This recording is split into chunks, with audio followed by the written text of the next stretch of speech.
Well, good evening, everyone, and welcome along to episode 75 of the Studio Rats Live Q&A. My name's James Ivy. Hi, Paul Drew. Welcome back to another week of craziness. Already in the house, K. Michael P, Dave Stockton, Shahabar, already about. It's all good.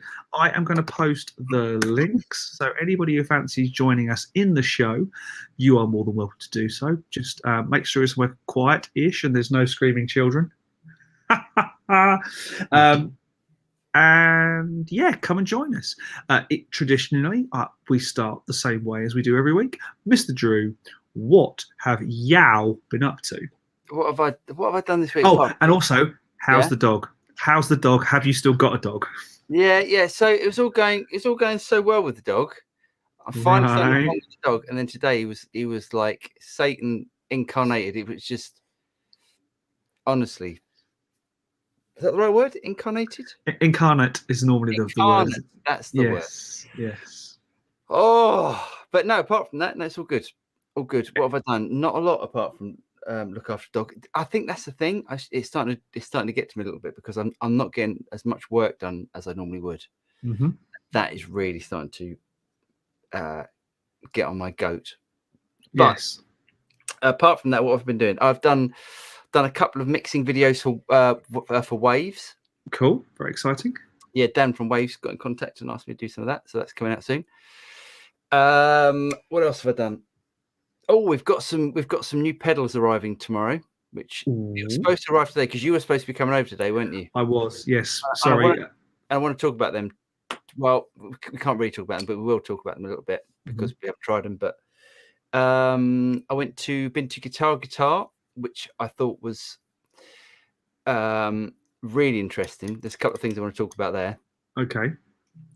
Are these for later? Are these talking points for later on, or just to get us over the hump and stuff? No. We can talk about it later on. I think maybe we'll come back to them after we know what have you done? To be honest, I've been a bit like you this week. So I am in the middle of prep for the shed that's not reached approval yet. Right.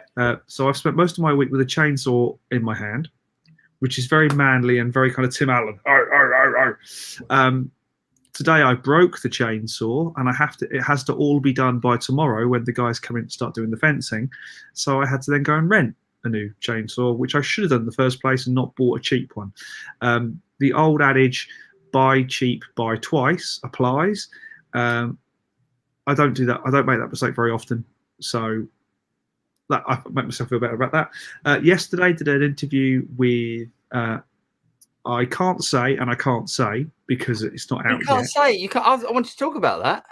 All right. Yes, I can. So I did an interview with a producer engineer called Sean D, who is currently working with the artist known as Shawn Mendes. That's a big deal. Which is quite cool. Shawn Mendes is not in the interview because it's not an interview for that sort of thing. But very nice chap, very polite, very lovely. Couldn't be more helpful, and was just great. Really good interview. It was one of those ones you know it's gone well when you can pull it all together in your editing platform, and it just flows. The edit's brilliant. It came together really nicely. I'm like, yeah, sounds great. The music sounds great. Yeah, nice job. Other than that, I've been a bit like you. I've done a few bits and pieces, done a lot of prep. I've done a lot of the paperworky type stuff for the appeal, which is very boring. Yeah. Very, very boring, but very necessary. Hey, mate, nothing's as boring as picking up dog shit, I can tell you that. Yeah, you're right. You got me there. You have got me there. So we should say good evening to those who joined us. The Geester is in the house. John Partridge, Phil McNally, Scooby Stapp. Is that a new name? That's a name I don't recognise. I do recognise it. Maybe Scooby has put some all the way from sunny Colorado. Nice. Lee Abrams in the house in a drizzly Hampshire. Yeah, it's not very nice here either. My wife always laughs when I say it's that rain that gets you really wet, really, really depressingly wet. That kind of Yeah. Bruce Brooks is in the house. Actually, we should start. We can start with the questions because they're all coming in thick and fast. Ridiculous Wonk. That's a new name. I like that. I like that one. Oh, from New Jersey. You are very welcome. Joycey. Mr. Aiton's in the house. Good evening, sir. Richard Paul from sunny Eastbourne, not a million miles from you, Paul. Yeah, not far from me. Yeah. Moose 212, Hollywood actress. Hollywood actress set to leave the Thomas Blue live feed because we've started. We're getting them over. Stephen James in the house and John Randall. Great to have you all with us. You are more than welcome. If you do have any questions, please put them in the feed. We will do our best to get to you. I don't think we've ever had a week where we haven't got through all the questions because quite frankly, we just sit here until we're done, don't we? So let's jump back to the top to there. Are they the Harley Benton pedals? What are we talking about here? You said you had some new pedals to show. Oh, no. Yeah, good. Well done. Well done, Scooby Stat. No, they're not. Shall I mention them? Yes, please do. Finally, right. Universal Audio are sending us through the Astra pedals. Finally, we're getting them. Oh, now that's interesting. Yeah, so very interesting. They're supposed to arrive today, and I was out getting my guitar fixed at Guitar.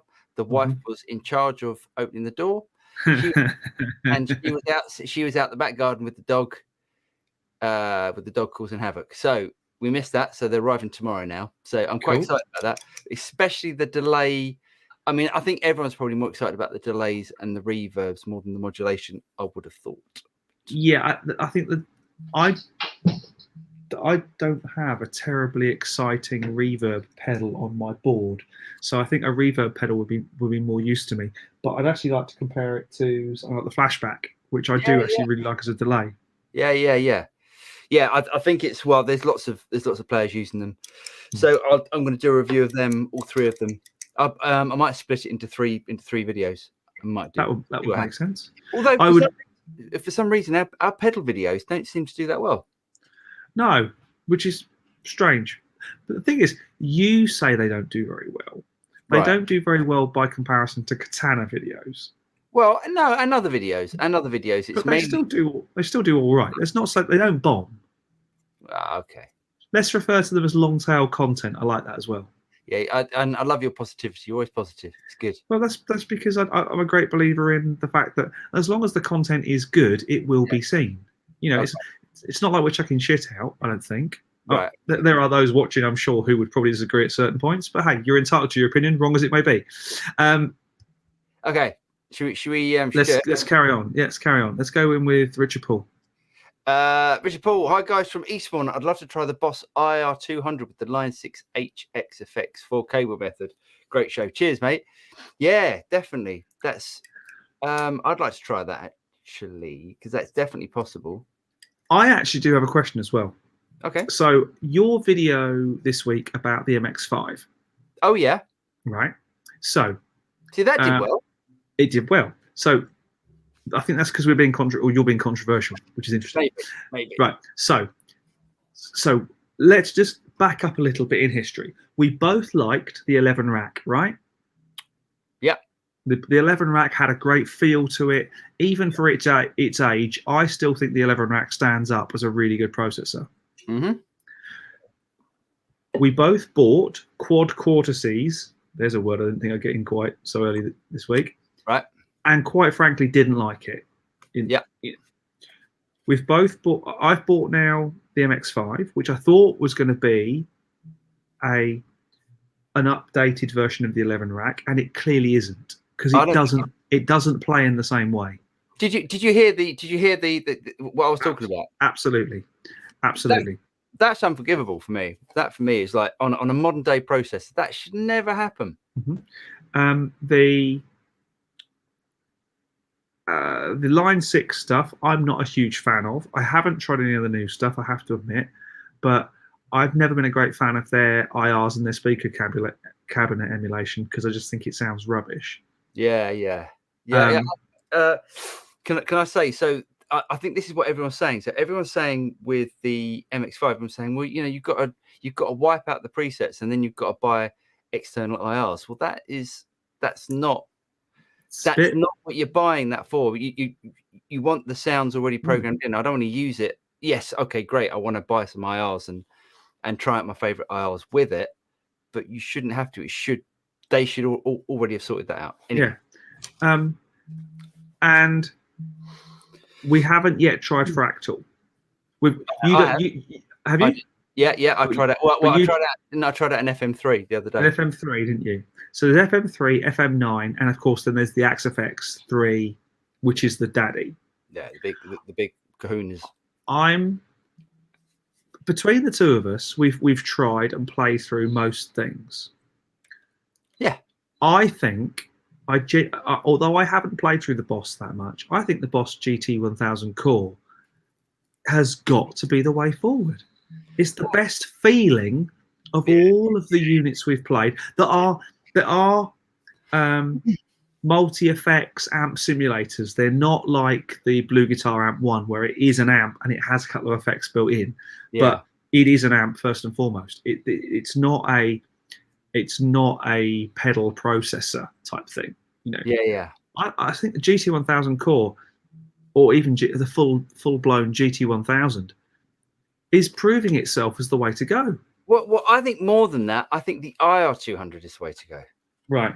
Because I think, you know, people want to use their own pedals. They want to use their own, you know, they want to use their Strymon blue, you know, Big Skies and timelines and all that sort of stuff. And why would you buy a GT1000 Core which already has all that sort of stuff in it? You wouldn't. I mean, for me, I'd get, if that's how you want to go, you want to do the whole sort of modeling thing and silent stage and all that, I think I'd just get an IR200 because it sounds great. It really does sound great, and it's really useful, and it feels good. It feels like a GT1000. Yeah. And then you can use all the effects you want and all your pedals and all that sort of stuff, and have a great pedal board, and just use that, as opposed to having an all-in-one thing that you might go, oh well, that bit's really good about it. You know, the amp modeling is really good, but the speaker modeling is a bit crap, or do you know, or it's really noisy, or all that sort of stuff. So where I'm going with this is in the argument of real amp versus modelers. Yeah, you and I are very much still in the real amp camp, aren't we? Yeah, definitely. That even though Quad Cortex was promised to be the greatest thing since the dawning of guitar time, it wasn't. It really wasn't. It had some cool stuff about it, but it had some not so great stuff about it as well. So let's stick to real amps. I think so. I honestly, I mean, every time I plug into one of these things, one of these multi-effects units, it's almost like, and I think maybe it could be because I'm so used to amps and stuff now. That immediate feel. We talk about this all the time. I'm sure people get bored of it, but you plug into something like like a multi-effects unit, and you have to change the way you play, or I have to change the way I play because it doesn't feel like I'm missing notes and stuff because I'm trying to compensate for what I'm hearing. I don't like that. The only thing I've ever plugged into and didn't have that with, and don't have that with, 11 rack. Yeah, I agree, and you do get, and it's the same sort of feel you get with the the IR200 and which is bizarre considering the thing is 11, 12 years old now. Yeah, and still feels great. So I think I'm going to stick to real amps. I've got enough of them now. I've got a switcher. I'm going to go that route. I think. Yeah, I think it's a good move. I think that's you can't beat them. You cannot beat a real amp. And what's also interesting is when we talk about things like the Axefx 3, 2, and people like John Petrucci and all these legendary tone meisters, they're not using them for their amp simulation. They're using them for their multi effects. I think bands like Metallica are, which arguably is one of the biggest bands. But not necessarily known for their tone, are they really? No. I would agree with you on that. Hey, do you know what I did watch this week though? I watched some kind of monster. Have you seen that? Is that the Metallica video? Yeah, it's a Metallica documentary. Yeah. And it was really interesting, actually. And I have a bit more respect for Lars Ulrich, which I never thought I'd have. I like all the Mickey take ones where it's like Lars has forgotten how to play drums. Oh no, no, that's real life, isn't it? Anywho, let's dive in with some of these. Something else I watched as well. I'm going through all the music documentaries or things. Have you seen The Dirt yet? The Dirt, no. Which is the Motley Crue. No, I haven't. That is shocking. That is well worth watching. Is it like bad news in real life? It's worse. It's worse. It's way worse than bad news. Yeah, absolutely shocking. And some really sad moments. Anyway, questions. Let's get to it because people are waiting. Let's dive in with some good stuff. Right, we've got loads of questions. Here we go. Ridiculous Wonk. Talking about buying cheap and buying twice, I'm a beginner who is really considering buying a Gibson Les Paul. Do you have any opinions on whether a beginner should play Epiphone until they improve? That's a brilliant question. That's a really brilliant, because we've done videos recently where my Epiphone Sheraton, a 335 copy, and the Epiphone 335 dot that you got for your buddy, there's so little in it, isn't there? So mine's a 30-year-old one. That was a new one. There's more. Yeah, I mean, I wouldn't say there's a little in it. I think there's not the price difference in it. But we're not just talking about price, are we? We're not just talking about, because Ridiculous Wonk, it's a really good question because it's a brilliant question. So should you buy an Epiphone to improve? No, mate. If you can afford a Gibson, buy a Gibson. Go and get a Gibson. Don't necessarily think you have to go out and spend $3,500 on a gold top to get a Gibson. My Les Paul Studio behind me is a genuine, proper, certified, above board proper Les Paul, and it was 700 quid. Right. You can get them secondhand. You can get Les Paul Studios, which is a very, very good, great sounding Les Paul. It's a Les Paul after all. For not that much money.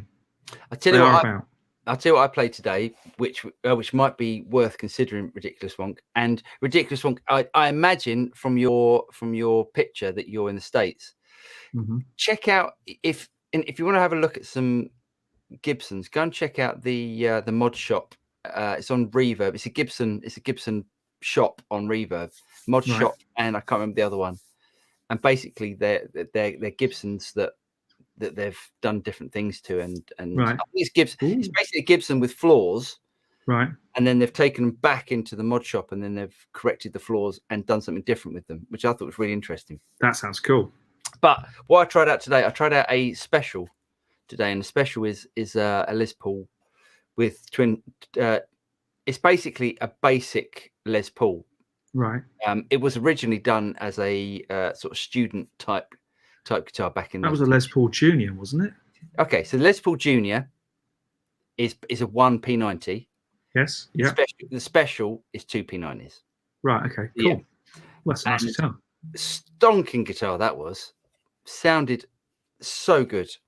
Tried out a bunch of PRS, and I personally, I want to talk about the guitar that I really like today in a minute. But I thought that the special was really good. Probably a little bit more. I don't know how much a studio is now. I don't know. Mine was second hand, so I can't really say. I mean, I picked mine up for 600 quid. Yeah, I think a studio is about $1,000.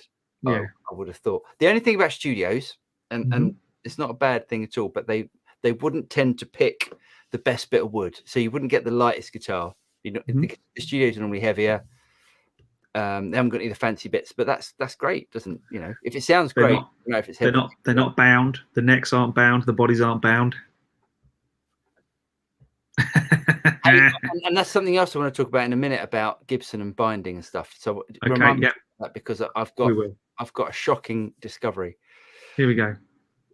Okay, can we just go back so if you want to get Ridiculous Wonk, if you want to go and get yourself a Les Paul, go and get yourself a Les Paul. I tell you what, if you go and get a second-hand Les Paul, like a Gibson Les Paul, you won't lose money. Not lose money on it, that's for sure. Yeah. If you go and buy an Epiphone, it's not going to increase in value. You know, it's like anything. They're great. The new Epiphones are fantastic, but if you can afford one, I think it's worth getting one. But there's always that thing in the back of your head that says, I'm playing an Epiphone, not a Gibson. And he will be, but you know, he will be buying twice because you know, at some point he'll go, oh, I'll go and buy a proper Les Paul now, and the price. But as brilliant as that Sheraton is, I still want a real one. Sure. Because of a guitar snob. Yeah. I hear you. Good day, Stephen. How you doing? Hollywood Actress says, finally made it this week. Awesome. I have some questions for you both. Brilliant. Awesome stuff. John Randall says, I'm still with you guys. Thanks, mate. Awesome. Bruce Brooks says, hey, guys, sold the Spark at a slight profit. Excellent. That's what you want. Good work. And picked up a Nux MG30 for laughs and giggles. They got good reviews and got it brand new open box for $250. I'm sure I can get my money back. Nice one, mate. That's great. Great work. Great work. Evening, guy. Evening, David. How you doing? We are doing well. Nice one. Yes, if you haven't checked out David's Plectrums, check out David's Plectrums, Highland Plectrum Company. Highly recommended. Yes. Richard Paul, I work for Bonner's Music in East. Let me see if I recognise you. Do I recognise Richard? I've been in Bonner's Music enough times. They've got some tasty guitars in stock. Oh, brilliant. Maybe, Richard, we should come down and do a Studio Rats video down there. I like Eastbourne. I like visiting the seaside. I like the seaside because I'm not anywhere near it at the moment. Well, not like I was in London, but you know what I mean. Yeah, Richard, reach out. We'll come up and see you and say hello and do that'd be nice. Studio Rats go shopping. Yeah. Do you know what we could do? Do you know what we should do? Yeah. We should do a stayover as well because it's so cheap to stay in Eastbourne. Yeah. And we'll do a stayover and then go for don't all the pubs shut about 10:30 though because everyone's over 150 years old? The cliches are coming out. For those of you that don't know, the cliche, the saying, Eastbourne is God's waiting room. Yes, I've played shows in Eastbourne and we had to do everything double speed because the front row didn't have long. Ba-dum-tish. The classics. They're all coming out. No, I love Eastbourne. Hollywood Actress. Nice. Bruce, what do you think of the MG30? Yeah, Bruce, let us know. Let us know what you think. We'd like to know too. Yes. Hold on. Oh, have we missed something? New. What is that? I can't even. Where are we? Neuron. Yes, and our opinion will be as soon as I find out exactly what that is. Ooh, look at that. Neuron's Neuron makes an interesting departure from the reverbs and delays from which they are best known. It offers digital amp and cab emulation in one of their standard size pedal cases and is controlled by 6 knobs. Never heard of it. Never heard of it. Interesting though, but we'll have a look at that in a minute when we do Gear of the Week. Yes, we'll definitely will. We'll do that. We'll have a look at that. Avijit Makeup says, which is the best DAW for Windows to record a Katana 50 Mark II with USB? I use FL Studio 20 with ASIO for all driver. Also, which driver is best for USB recording with Katana? To be honest, I think there is a dedicated Katana PC driver because there is. Yeah, there is. ASIO for all, however, also works well. ASIO for all tends to be a little more latent than dedicated drivers, but if you're swapping between interfaces a lot. Did you say interfaces? Yes, I thought it was funny. Just reminding you of the dog, mate. Yeah. Then ASIO for all can be, a great catch-all. Also in the PC world, and I don't want to say PC world like that. Check out an app called Voice Meter, Voice Meeter, and it's basically a software mix engine that allows you to run more than one interface at the same time and route into and route out of it via its own mixer. That would be so handy because I was about to say, I was about to ask you, because I'm not a Windows user. Yeah, at all. It's donationware, so do please chuck $20 in the pot, Definitely, because this thing is brilliant. It also does 5.1 surround if you want to. The mixer is really useful. I use it for running the Antelope Thunderbolt hardware, and the same device is also my HDX interface. wow. So it can do both at the same time using this. It's called Voice Meter by VB Audio Software. See, that's really interesting and clever, because I was going to say, are there any Windows DAWs where you can have a different input sound card and then a different output sound card? All of the ones that you can. So Studio One, you can. Oh, you can do that on Windows. Great. Yes, yeah.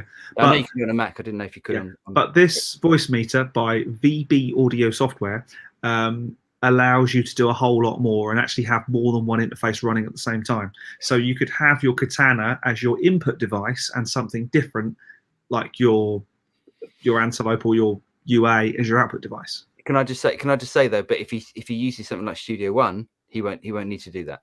No. However, if you're using Pro Tools, you will. Yeah. So yeah, but would we recommend Pro Tools for someone that's recording the? No. So average. What I would say is go and get yourself Persona Studio One. Even the light version or the cut down, whatever it's called. There's a free version. There's a free version. I don't know if that does. I don't know if you can have a different input and output. Worth checking though. And what you can then do is you can choose your Katana to be your input, and then you can choose, say, like your sound card, your interface to be your output. So basically, when you play the Katana, it's going into the DAW and then it's coming out through your speakers. You don't want it coming back out through the Katana, because you want to get the full effect of the stereo effects coming from the Katana, and it sounds fantastic. And that's exactly what I do. So. Yeah, that's what I do when I'm doing mine as well. If I'm not putting a mic in front, which is when I don't use Pro Tools, or I use the VB Audio software thing. Nice. Very cool. Nice. There you go. Frank Zappa in the house. All right. Hi, Ivan. How you doing? John Randall, on the theme of Martin acoustics from a week or so ago, which Martin would you go for under $1,000? I don't know which Martins you can get for under $1,000, to be honest, John. The Ed Sheeran one is under $1,000, but it is a bit wee. Do you know what I tried out the other day? I tried out a Taylor GS Mini. Mm-hmm. It was brilliant. Really good. I don't know. Yeah, I don't really know much about the cheaper Martins. I know. Yeah, I can have a look though. I would still say, if you're in the market for an acoustic guitar, check out Faith guitars. I appreciate it's not got the word Martin on the headstock, but those Faith guitars sound amazing. Let me have a quick look at Martin Guitars UK. I'll have a look just while you're doing the next question, and we can. Okie dokie. So Zappa is indeed back. Yes, thank you very much. Yes. Pit Trap, that's a new name, definitely. Hi from Germany. Hello to you. Hollywood Actress says, hi, James and Paul. In terms of songwriting and getting music / songs in front of artists to consider if they like it and want to use it, how difficult is it to get into that industry now? Sorry, can I read that again? You can, and this is definitely one aimed fairly firmly and squarely at you, mate. Okay. Hi, Paul James. In terms of songwriting, getting music songs in front of artists to consider if they like it and want to use it, how difficult is it to get into? It's really, really difficult, to be honest. It is difficult because you have to go through. I think someone else asked a question quite similar to this.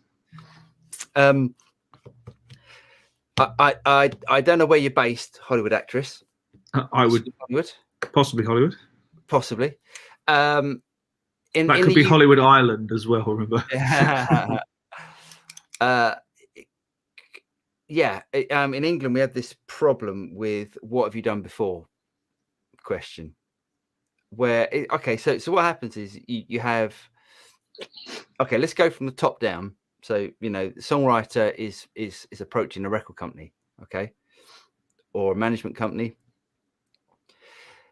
Everyone everyone at the top and in the top tier of the record company, the management company, that sort of stuff, they're all slightly afraid of losing their jobs. They don't want to make any mistakes. So what they tend to ask is, if a songwriter approaches them and says, I want to write for Shawn Mendes, for instance, let's say that. The guy at the record company would say, well, you know, what have you done before? You might be the best songwriter in the world. Unfortunately, unless you've done something before, you're not going to get in front of them. So what's the best way of doing it? I mean, to be honest, it's networking. You just got to network and network and network, or you get yourself in front of a publishing company. Or you team up with a library music company, and which is a bit like a publishing company. The deal's not quite so sweet, but it does tend to have a much wider reach. But the artists you might end up being paired with are maybe not necessarily top tier. Library, yeah. I mean, library music is a slightly different thing for me, because the people that do library music tend to do. It takes a long time to get a decent portfolio of library music to actually make money out of it. Library music is basically money that, say, like a TV company would go to they've got like this scene, okay, and they haven't got the budget to hire a band to write, or commission a composer, and exactly that sort of stuff. So basically, they have, you know, that they type in on their library music site. They go, we need it moody and dark because there's a murder scene. You put murder like that, and then it would come up with like a list of music, and they would then audition that, and they go, great, we'll use that, and bonk, and then the songwriter gets paid a commission out of that. I've had like, actually, we don't really do library music but I've had like songs in TV shows and that sort of stuff, and it's quite well paid. But you do feel like you're working for nothing for a very long time, because let's face it, you are. Yeah, definitely. I think the best way of doing that sort of thing is to really, if there's an artist, well, it's to find some artists that are a little bit not breaking yet. And that didn't explain. But find some artists, find some people who you want to work with, who your style, you think there's a synergy between yours and their style. That's always a good place to start. Don't go up to a punk band if you're writing ballads. That ain't going to happen.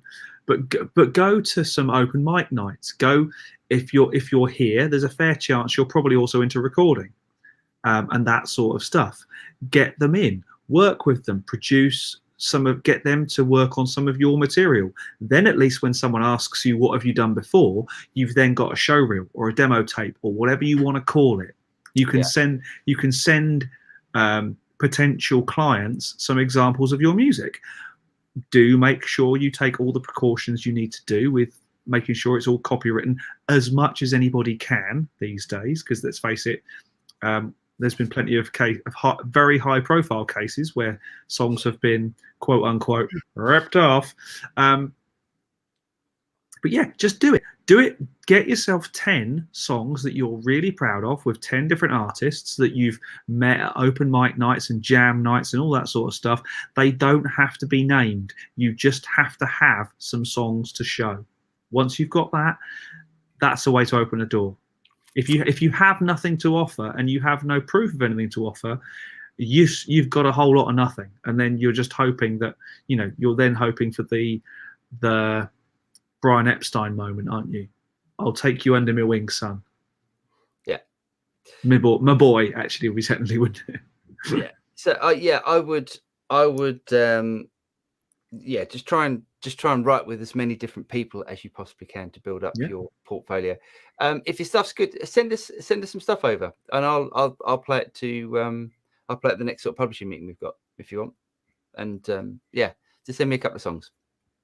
There we go. Moose 212, question for Paul. I think your recorded guitar sounded just the best. Oh, thanks, mate. I've watched your How I Record video, but I was wondering if there's some reason you think yours is particularly good. Well, I wouldn't be pretentious enough to think that mine is better than anybody else's. Well, yeah. So, I mean, only because I've been like a producer for so long that I know what sort of guitar sounds fits in tracks. So I sort of go for what I like the sound of. Than I don't know. I'm trying to think why. Yeah, I can't really answer. It's a bit hard, sort of saying. It's a bit sort of hard bigging yourself up. Okay, I will jump in and say, first time I met Paul, we were in. Well, sorry, the second time I actually met Paul when we socialised was in Belgium, in Holland, wasn't it? At Hilversum at Visilord. Oh yeah, yes, great studio. And one of the groups we went round to see wanted a guitar part put down, and you looked at me and said, "You play it," and I went, No, you play it. I'd never heard you play guitar at that point. And I'm glad I said, no, you crack on, because I would have done an okay job with what they wanted. You sat down and nailed the part. And then you plugged into an amp and put a microphone in front of it. And that was it. The part, what Paul plays, the notes he plays, the notes he doesn't play, and his attack at the instrument is how he gets a good tone. Yes, he has good gear and his instruments stay in tune, etc., etc. But, you know, we put an SM58 in front of a Blues Junior and it still sounded awesome. Well, that's very kind. That's very kind. Should we talk about gear, though?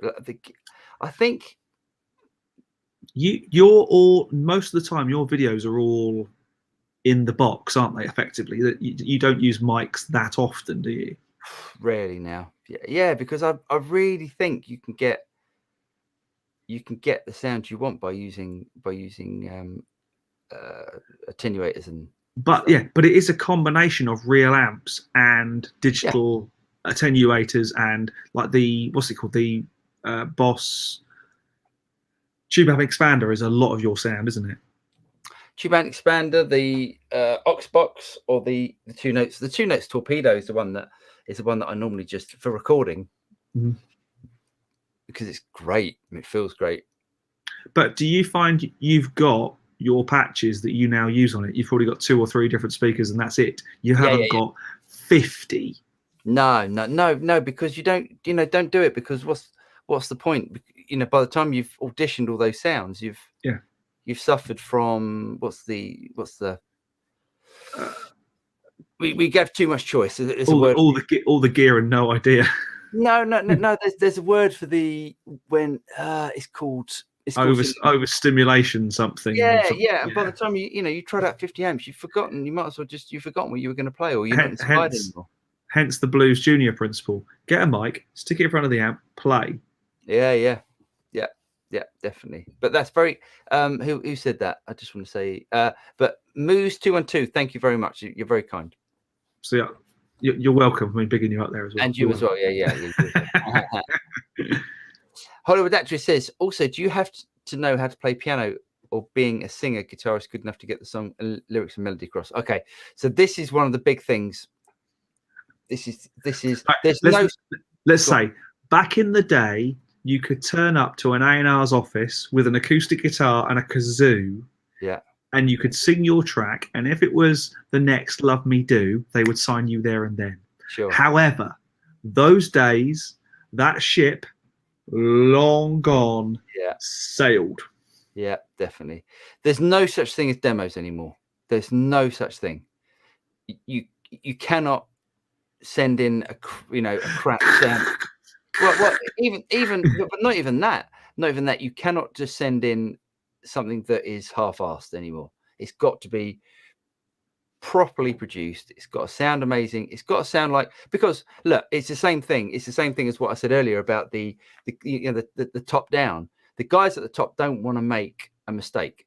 The guys at the top haven't got any imagination. You have to give them exactly what they want to hear. If they don't hear that, it could be the best song in the world. They're not intelligent enough, or they haven't got the sight to see what it could be.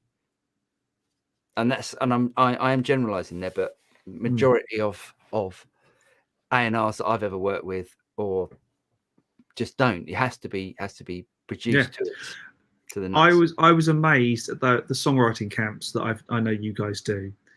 But the quality of the material after a day is, it's so much better than demo level.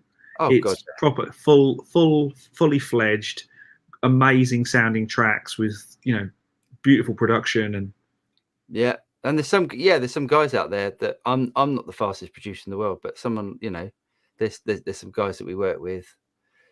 They're just incredibly quick and incredibly talented, and they can get a finished sounding track easily within a day and probably get a couple of tracks done. Yeah, scary. It's really scary. Double D. Have you skipped a couple for? I have, because one doesn't make much sense to us. I think it's an internal chat, and Hollywood actress typed the same thing or pasted the same thing again. I see. Good. Great. Double D. That was an opening. Was that that was probably the MX-5 one? Possibly, yes. Yeah. Strange, isn't it? Yeah, it's such a strange thing. And honest. Scooby Step says, I found you because of the Katana videos, but I love all your other content as well. Songs in your channel's playlist are great. By the way, Paul, your guitar playing is fantastic. Oh, very kind, mate. Thank you very much. I need some bigging up. The IR is really what I want next. Yeah, it's a really good unit. Yeah, you'll love that. Pit Trap says, hey James, you talked about swapping speakers in the Spark. Which ones did you choose? I haven't done it yet. I will need to get some of the same size, obviously. I will be getting much higher power, because I think that's what's causing the from the cabinet, because it just drives it too hard. But you've also got to get square ones, I think, because I think they're square cut. Are they? The square cut, are they? They're that kind of, the slightly off square. But I think that's what you've got to try and find. To be honest, if you get some Eminence speakers from, I was going to say Tandy then for a minute, but CPC or someone like that would be absolutely fine. Do Radio Shack still exist in the States? Because I know that Tandy Radio Shack have gone in the UK. Radio Shack was Tandy Radio Shack, was it? Yes. I got something interesting. Yeah. I don't know if they still exist in the US, but just get some. Basically, take it apart, whip the speaker off, and go. Oh, it's probably got some generically awfully cheap knockoff thing. There'd have to be really cheap speakers in that. So get some Eminence or some Fane, or I wouldn't say Celestion, because they're very guitar focused, and that's not what that unit is, even though it's a guitar amp. You want some good hi-fi speakers that have got plenty of power. It'll probably double the weight of the unit, but are they dual concentric, or are they dual concentric, or have they got? No, there is a tweeter. Tweeter as well. It's a two. The tweeter. No, tweeter's fine. It's just the bottom end that gets a bit flabby. Nice. When I do it, I'll do a video on it as well. I've got, when you've got so many things kind of half on the boil. Yeah. I'm at that stage, and I'm a bit kind of, I'm plate spinning. There's a lot of plates in the air. As of tomorrow, once the trees, there's a joke, the bushes and everything are cut down, and the guys can get in and do that, I can get back into some work. But because that's kind of hanging over me at the moment and stuff, I'm a little bit discombobulated with what's going on. I'll get some work done eventually. Clive K, been there, had the FM3 QC and Line 6, gone back to pedals, amps and Oxbox. Nice. Yep. Amen. Yep. Jeff Rock found a bit of disconnect with HX Stomp. It recorded great, but just didn't feel good. If that makes sense. Completely makes sense, Jeff. Yeah, completely makes sense. Someone said there's something you can do with the HX. You can change the impedance, and that makes a difference, apparently. Right. Okay. Which is like an internal thing. You just set it in the menu. Shepard says, have you tried the Mua G300? Less latency than the Boss GT1000. Wow. I haven't, but that stuff looks so ridiculously cheap. genuinely, I think it actually looks cheap as well. I haven't seen one up close because obviously you've got to buy it separately. I think you've got to buy it online and no one carries it, etc., etc. But for a couple £100, maybe I'll sell the MX5 and look at these because they're getting rave reviews. But then again, so did the Bugera. Hey, that Bugera? Yeah. Do you know what that was based on? What's it based on? Well, you and me were looking at it thinking, it's based on a like a boogie, sort of like a rectifier thing. Yeah. It's not. It's based on a Vox Night Train 50. Have a look at the Vox Night. It looks exactly the same as in anything that Behringer does. Yes. Anyway. Yes. Yeah. Anyway, moving on. Hollywood actress, with your debate on modelers and sims, I am finding that a lot of modern day guitarists are sounding the same tone. That's so true. Yeah. Amen. Am I right, or is it YouTube video quality? No, it's everyone sounds the same. Everyone sounds, a lot of people, because I think you're right. I think it does, like a modeler, sim, amp software, whatever. It does homogenize playing a little bit. It totally does. Yeah. Next one. Pete Ludlow says, one for you, James. Gary Moore played with a high string. Yes, he did. I think it's particularly. Didn't he play with like a banjo string on one of the strings or something? Yes. Anyway, I don't know. I don't know the technicalities, but I do know his action was quite high. And it was all over the place as well. Like apparently, like the E string was really high or something. And I don't. Yeah. So Gary Moore played with a high string height. What do you recommend? Also, anybody tried the bare knuckles PG blues pickups? The bare knuckle stuff generally is amazing. I've played a few guitars with bare knuckles in. I haven't tried those particular ones. Let's not get hung up on Gary Moore tones with particular strings and all that sort of stuff. Just get a great tone that's high gain with plenty of bite and plenty of that chirrup sound, and enjoy the fact that Gary Moore had amazing fingers. Yeah, he did have amazing fingers. I've tried some. I want to talk about these in a minute. Yeah, I've tried some. I've tried a few bare knuckle pickups. Yeah. Didn't you have a PRS that you put some bare knuckles in? Yeah. What did I put? I can't remember what ones I put in there. Some sort of low output humbuckers. Yeah, they're good. Good stuff. It's good stuff. Yeah. Oh, James is gone. I don't know if he's left. Are you there, or have you just gone? He's gone. Right. Okay. Well, I can move on. Where are we? Here we go. Okay. Pez. No. What happened there? What happened there was trying to go backwards with a 2-finger tap, and it all going horribly wrong. so sorry about that. That's totally my fault. Pez says Metallica not known for tone. Come on, lad. All I can say is go away and watch the Metallica masterclass, and you will. I've got to agree. I don't upset anybody. I don't like upsetting people, but I've got to agree. I don't think. I mean, I guess they've got a tone. It's not my preference of tone. Right. Okay. Let's agree. Pez, let's agree to differ. Oh no. Well, no, I think you and me both agree, but yeah, no, I said to Pez though. Let's. Okay. Yeah. Bruce Brooks, my friend Peter just sold his Quad Cortex. Funny, loads of people are doing that.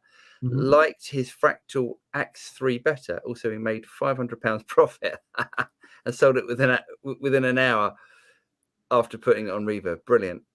Well, I sold mine. I think I sold mine for what I bought it for because I thought that's a fair thing to do. Axe FX 3 is definitely. But if Axe FX 3 doesn't do it, then I know I'm an amps and pedals guy. Yeah. Sure. That will be the fine. And I know full well you can sell that and make the same.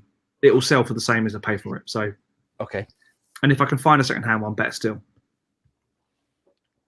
Aristotle Stuka says Yamaha DG series modeling amps from the late 90s are still the best amps of modeling amps, and with motorized pots. Yeah, I used to teach for Yamaha. I used to write the Yamaha teaching books. and you had to use Yamaha gear when you did it. Of course. And I remember those DG amps with the motorized knobs. They're brilliant. Well, the motorized knobs were brilliant. I thought, well, all day long, changing a patch and Yeah. Clever K, look on YouTube and say every demo of a multi-effects unit is done by heavy metal players. Haven't heard anyone play blues through one. As I date amps. Don't quite understand the end bit, but as you do with amps, okay. Yes, yeah. Yeah, you're so right. It does tend to be, because I think those sort of sounds work quite well on a modeler. Yeah. Because Boring. But that's what you use when you're when you're recording that sort of music. Yeah. Everyone uses Kempers and well, not even Kempers. I mean, I think just everyone uses like neural DSP plugins. Sims, yeah. Yeah. Next one, Lee Abraham. The Motley Crue film was great. But yeah, it's really, really interesting. Travis Barker is the drummer. Travis Barker, the drummer of Blink 182. He is a drummer. Yes, he does play drums. I have played his drum kit. It is very nice. What was the question? No idea. Okay, no idea. Travis Barker is definitely a drummer then. Yeah. Yep. Stephen James, guys, I'm coming to conclusion that modeling multi-effects GT1000 core, GT1, etc. are not really for use through an amp, using for effects only. I tried them all, but they never sound as good until you turn on the preamp modeling thoughts. Yeah, I personally think all those sort of things, GT1000 core, GT1, core Cortex, that sort of stuff, is meant to go straight into the desk. Into your face. Yeah, totally. Yep, I agree. I completely agree. Bedlam 46. I bought an R8 in 2005 for 1,600 quid. They go for over 3K now. Crazy. Look at that. What's an R8? It's a Gibson, so 58 right. Custom shop. Oh yeah. Nice. See, yeah, definitely. Ready to start a fight? Oh no. Okay, Gibson, too authentic. I would buy a Tokai, a Heritage, or an Eastman. Half the price and never shoddy and no bad attitude. Okay, let's talk about Gibson for a minute. Yeah, got him. I think I told you this anyway. Are you ready? Are you is everyone sitting down? Because this is shock stuff. I think it's shocking. So if you get a bound neck start at the beginning. How did you find this nugget of information out? Okay, so I've taken my 335 to 3 different luthiers now to be fixed. It's finally at the stage where I think that's how it's going to be. Okay. The first guy was a really good guy. Second guy was an absolute, didn't have a clue what he was doing. Anyway, I took it back to the guy I always use, which is Alex in Guitar and Epsom. Alex is brilliant. If anyone needs anything set up, go to Alex. Brilliant. If you're in the sort of South London area. So any Gibson with a bound neck. Let me just go and get one. So I've got 2, but we use this one at the moment. Right. So what I mean by bound neck is James hates it, but see this white binding that goes around the fretboard. It's got the great thing about the Gibson binding, and it is really that they do a really nice job on it, but the fret nibs as well. If you look there, all the fret nibs are bound as well. Yes, really nice thing. Right, the way that Gibson do this is what I've learned from Alex in Guitar and Epsom. Is the guitar is made, or the neck is made. The fingerboard is fretted and bound before it goes on the guitar, which goes against everything in the. So what happens is, and apparently this is quite a common fault with Gibsons, is the neck has bumps in it, little slight bumps, so you can never get it perfect. Now a lot of them, I mean, thank God my R7, my gold top there, is absolutely perfect. There's nothing. There's not a flaw on it. It's perfect. The neck is perfect.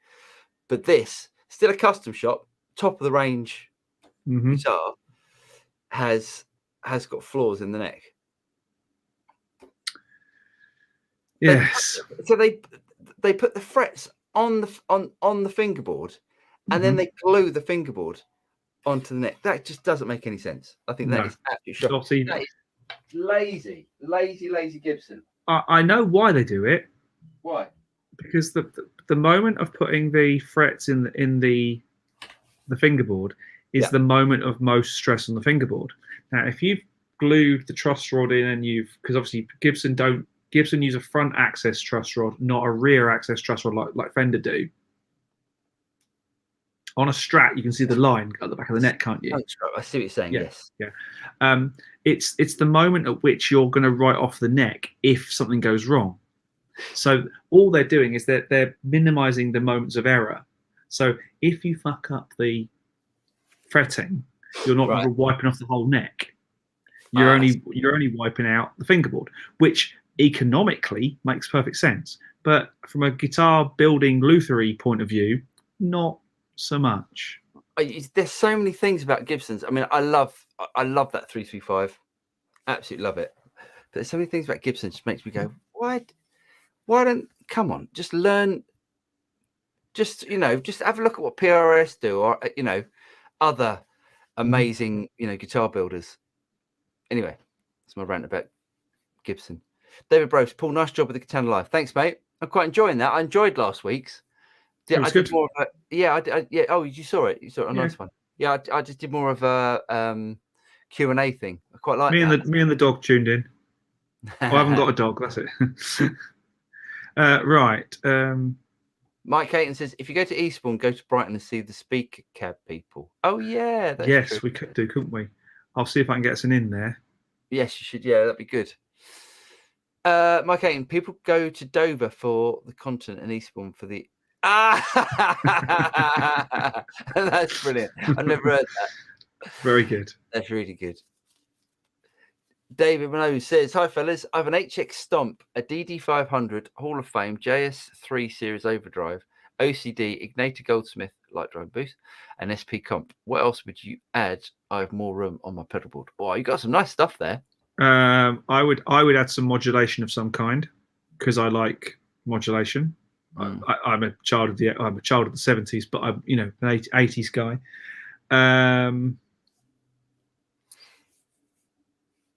God, there's some good stuff on there. I don't think you need.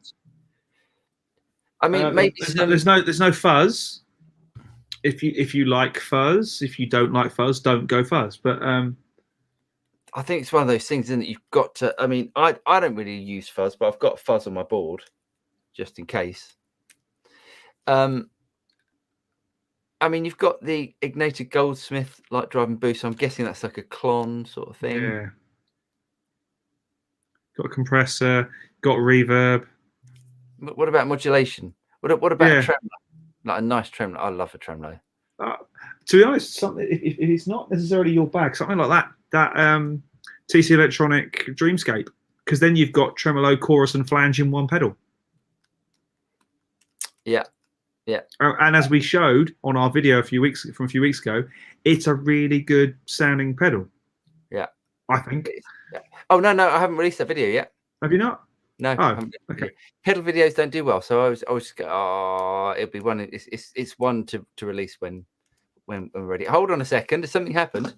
Something's happened, but we'll get there in a minute. It's quite a long way down. Don't worry. Okay. Well, I think we need to reward. Okay. We need to do that first. Okay. In that case, it goes ta-da! David Olsen. Thanks, mate. Evening, boys. Quick question. Stupid one, of course. Thank you, David. David's done a super chat. He's donated a very generous amount. Thank you, David. That's really kind. Thanks, sir.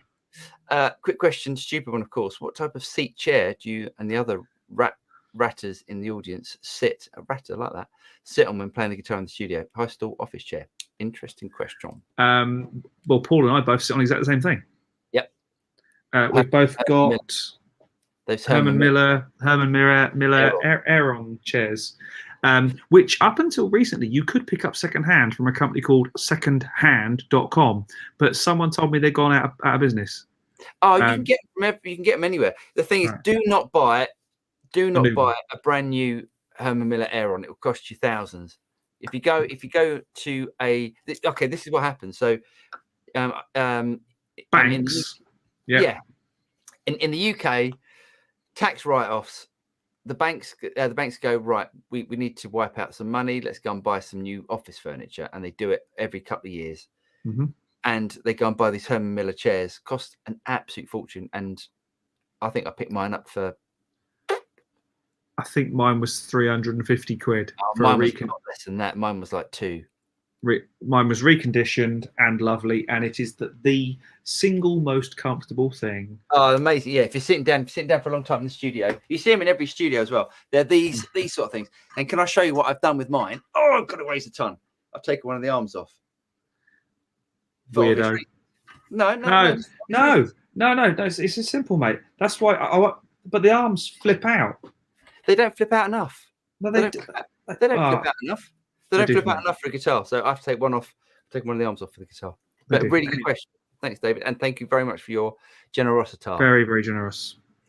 Right. So Bedlam says, what is it called again? Quad Cortex and the UAD Apollo.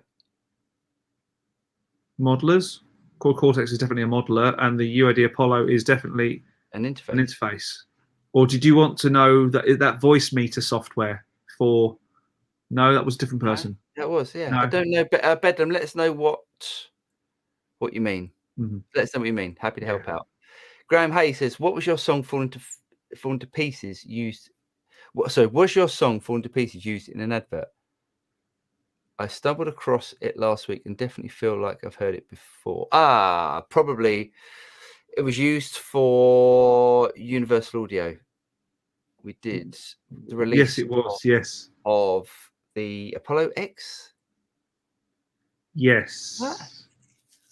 Did we? Yeah, because we did it at yours and at mine, didn't we? Yes. Yes. It might have been used in that, but I don't know. See, sometimes songs get used in adverts, and then I'll find out when my next PRS publishing statement comes through. But I didn't know if it has been used in that, but it might have been. If it has, it'd be great. Dave Minoz, I play worship and blues. Awesome. Yeah. Okay, so he's talking about his pedal board. Okay. Yes. Yeah. I think you could get some Leslie style modulation in there would not be out of place for blues, and definitely some chorus in it. A nice chorus for some clean chords would be great. He's got a DD500 and a Hall of Fame, so you can get those sort of modulated. Yeah, that's true. Effects from modulated reverbs and delays from that. You've got a lot of.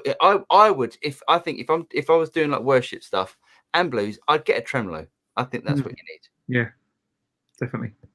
Good shout. James, what were your thoughts on Paul bashing the head rush?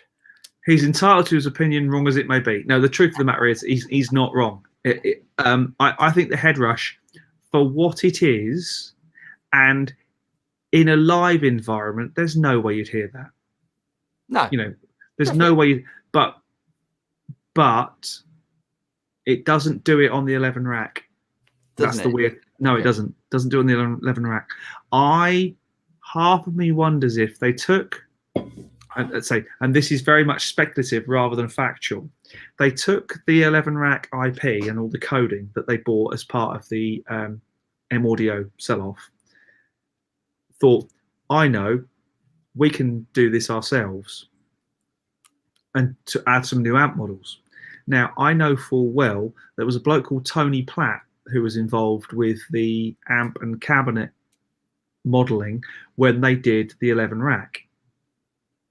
Now, if you don't know who Tony Platt is, Google him, because what he doesn't know about guitar cabs and miking up things like that ain't worth knowing.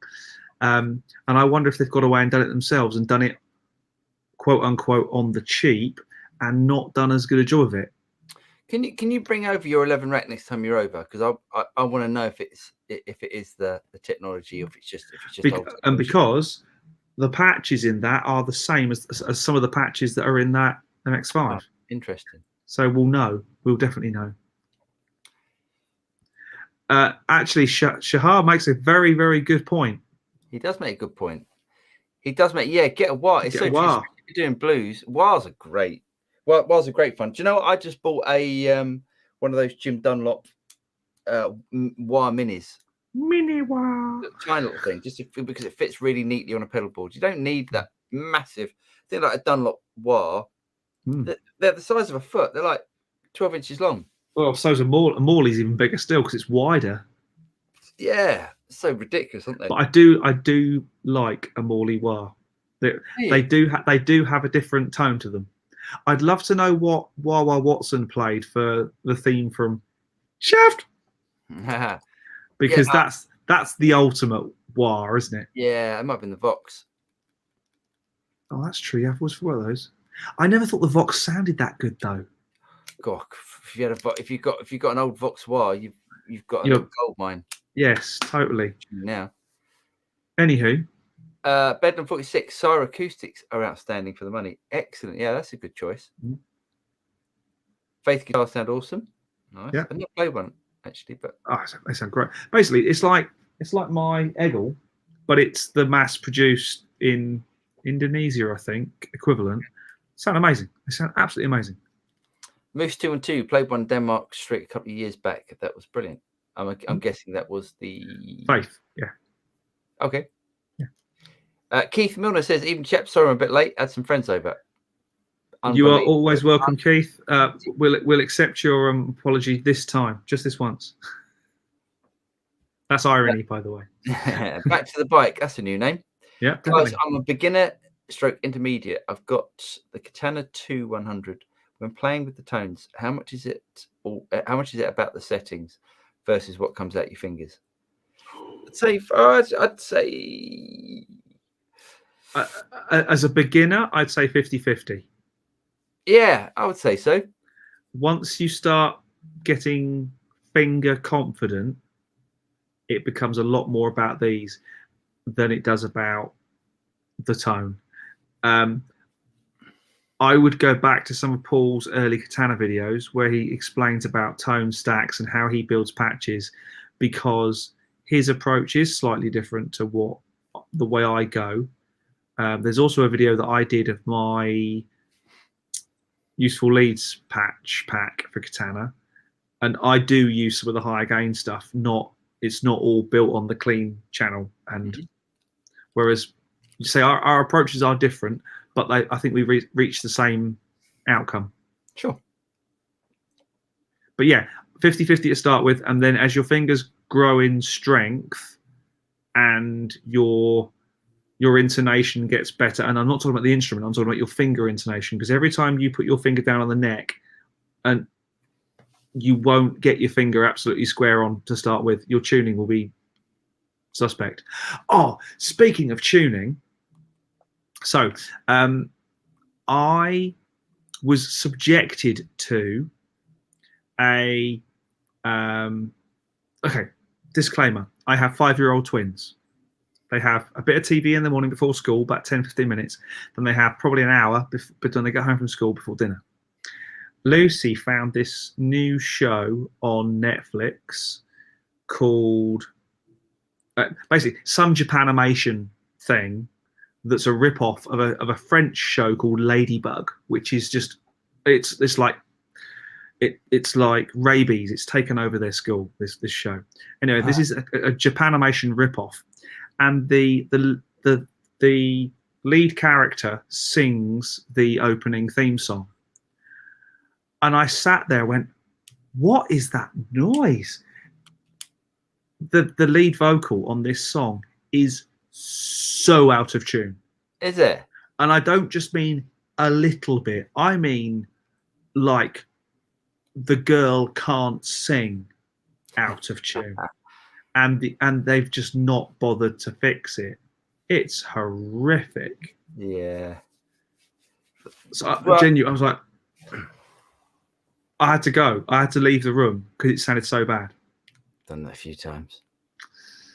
Sorry, I can't remember what the show's called now. It was terrible, and yeah, just stuck.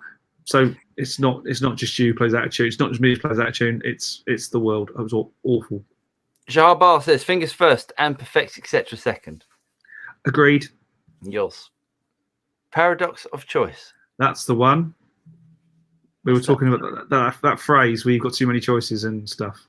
Oh, that isn't the phrase that I know, but I like it. I like that one. The tyranny of choice. This is the one. That's it. So it's something paralysis. It's option paralysis or something like that. Something like that. Yeah. Yeah, something like that. Nice one. Thanks, Pez. However, this is the new name, I think. Michael Otruska says it's called analysis paralysis. That's a hard word to say. I like it. Shahabar, clon, essential or overrated piece of shite. Well, I've just recently got a Ryra Rock Your Repaired Amp. Ryra. Clone. Ryra. Clone thing. Clon. And I like it. I mean, I like it. Would I pay $5,000 for a clon? No way. No way. No way. It doesn't sound like $5,000. This is supposed to be like, go on. Someone should have done the Kling of On. Because the King of Tone, Kling of On would have been quite funny because Kling On and it sounds a bit like, I don't know. Just me then. Yes. Yeah. Do I think they're overrated? I think price-wise, they're definitely not worth. They're not even worth. I wouldn't even pay $1,000 for one. I mean, I definitely wouldn't pay $1,000 for one. The Ryra ones are supposed to be as close as you can get. That's why I picked this one. I don't know what they are. I think I picked it up I bought it second hand for 120 quid, something like that. Sweet. Yeah. Cool. Thank you, guys. Pleasure. This is interesting. Larry, Greg, North. They aren't square, brother. Mine are. The speakers in the little Spark. Mine are square. Interesting. Yeah. So yeah, I mean, it's all highly possible that they could have version 1, version 2.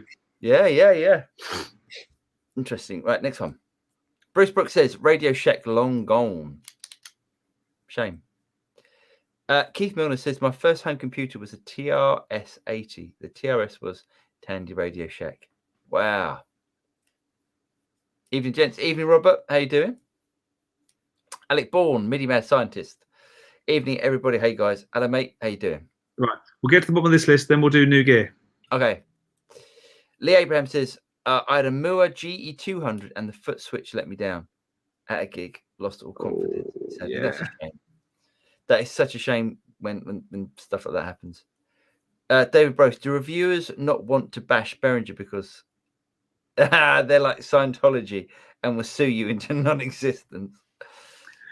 Yes. The truth of the matter is, and this is factual, or certainly was up until recently, unless it's changed, is Behringer will not.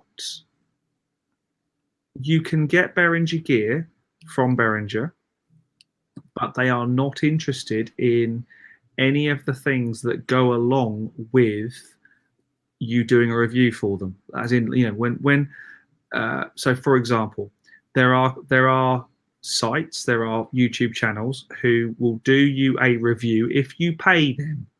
That is a legitimate business model. That's how people make money. Behringer will not pay you to do a review. They will often give you the gear, but they will not pay you to do a review, which is why a lot of people don't review Behringer gear. You have, if you want to do a genuine stand-up, no holds barred review, you have to buy it, which is why we bought the Bugera, which is why in the past when I've seen Behringer reviews, it's been people have bought stuff because they needed a thing to do a thing, and Behringer don't you don't get reviews from Behringer or There from was Music Tribe, as they are these days. there was a guy that I guess possibly I'm thinking it was a year ago. It might have been more than that. No, it must have been more than that actually. Anyway, there was a guy that basically moaned about Behringer. He had this piece of equipment. I can't remember what the piece of equipment was and what the problem was. And Behringer came down really hard, like suing and stuff. And I can't remember what the thing was, but yes, it has. From what I've heard, there is some definite. Well, they have a lot of money to spend on legal stuff. I would have thought. They have quite a slush fund. Yes. Drill Hippie, what do you guys think about the UAD amps such as Fender 55 Tweed and Marshall Plexi? Okay, the Fender 55 Tweed is a bag of spanners. I don't get it. It's supposed to be the greatest sounding clean amp in the world, and you can't get it clean. Well, I'm not sure the 55 Tweed is a little Tweed amp that drives quite quick. It's horrible. It's the Marshalls, I think, are done by Soft Tube. They're okay.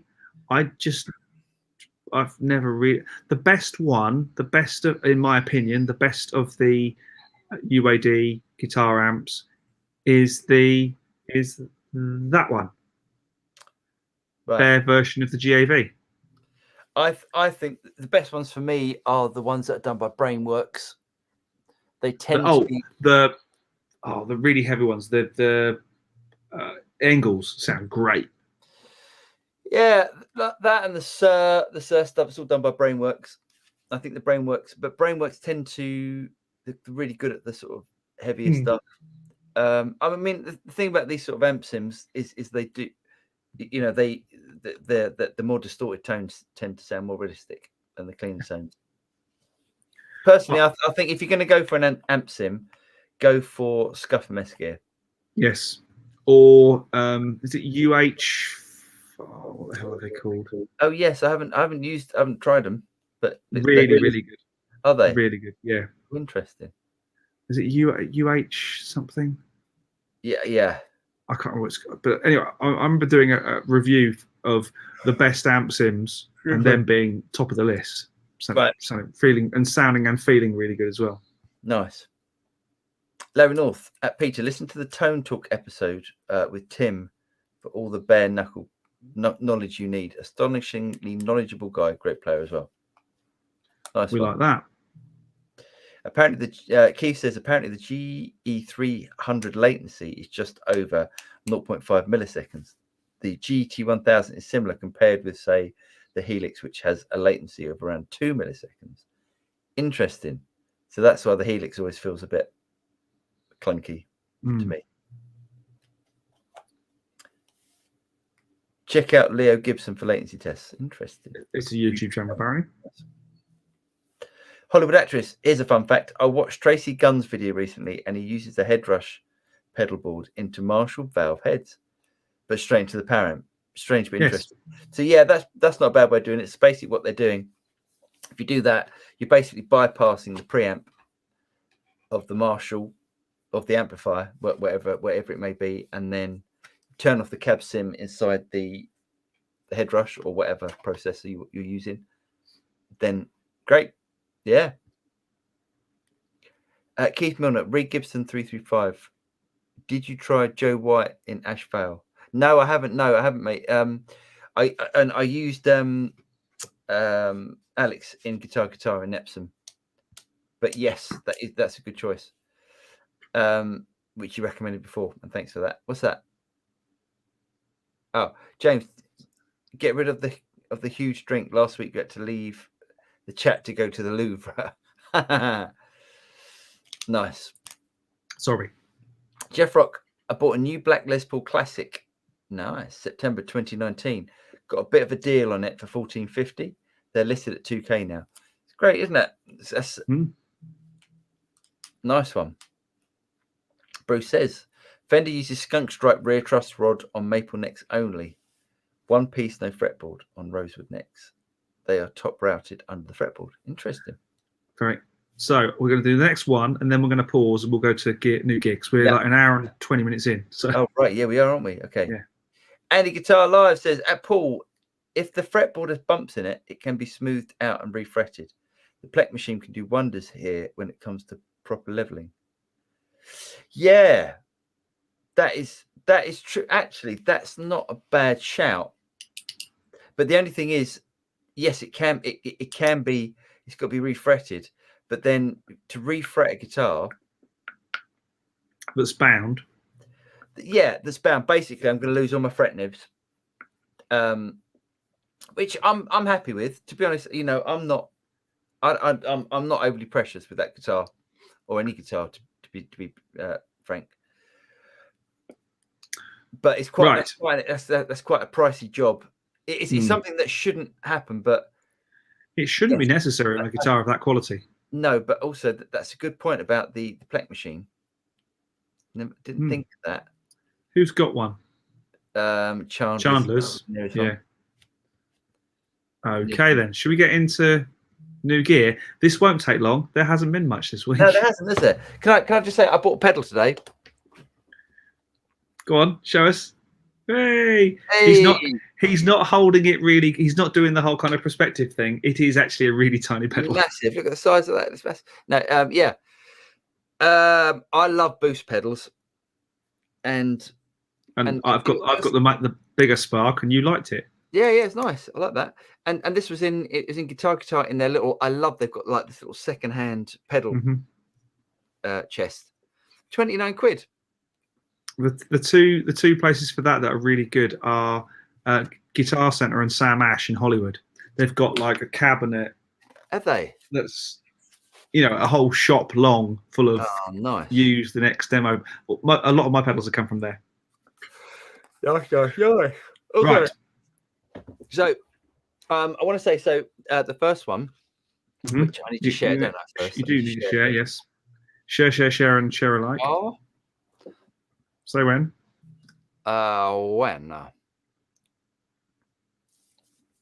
we there? Oh, that's nice. Can I just say that's not the best one. That's pretty as well. So Guitar and Epsom have started to stock these PJD guitars, and I know Mike Ayton talked about this PJD before. Do you know what? I'll show you the one that I tried.